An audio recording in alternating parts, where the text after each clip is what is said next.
In a bid to prevent livestock disease outbreaks, the Livestock Productivity and Resilience Support Project (LPRES) in Ekiti State has concluded a training program animal health experts on effective disease surveillance.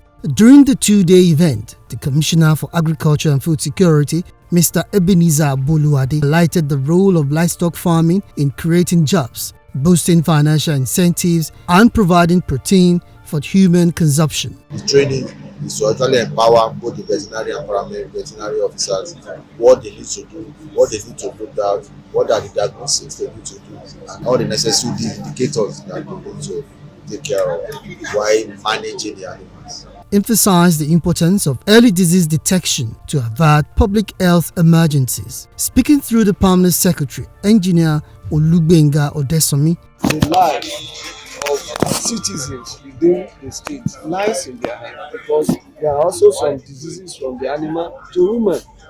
They also dictate what we eat. They need this training a lot so that our lives will be safe.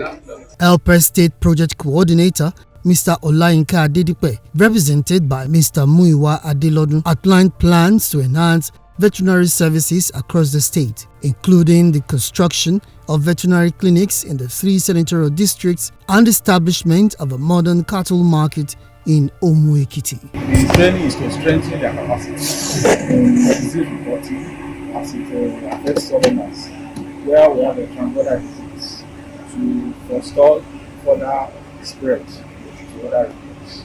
The resource persons in their separate training sessions dwelt extensively on the topic, including graphical representation of disease analysis and detection. And we talk about reaching epidemic proportion.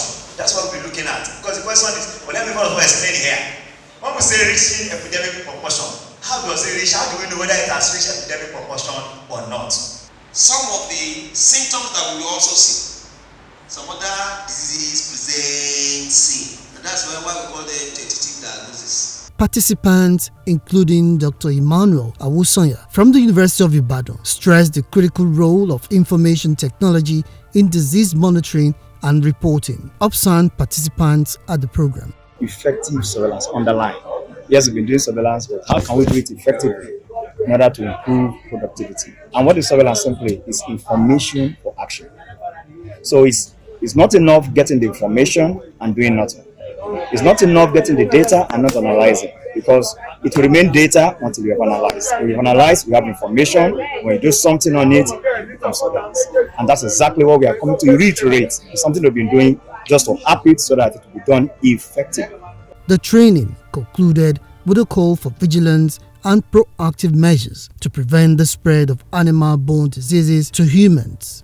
So I'd like to say that this training is a laudable one, and it talks about disease reporting, surveillance and monitoring. And one of the ways it's going to affect us is it's going to increase it increases our idea and knowledge about disease monitoring and surveillance. So that way it helps us, like we have learned today, it's going to help us with this early warning system.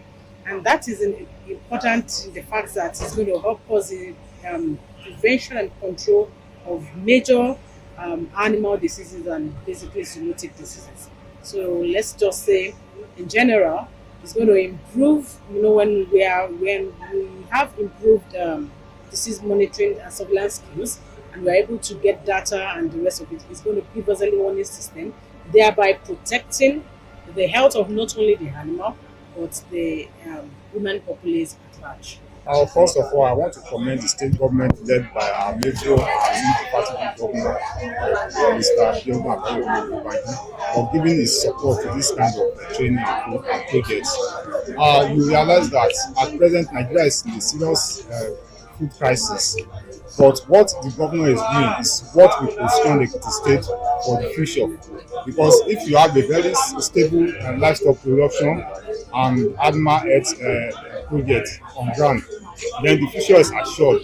So some of the things that the governor is doing now may not be visible at the moment, but I can assure you that in the next 1 or 2 years, you will see that the state will become the hotbed for livestock production and animal health development. From the Juro TV crew, we say congratulations for a well-organized training.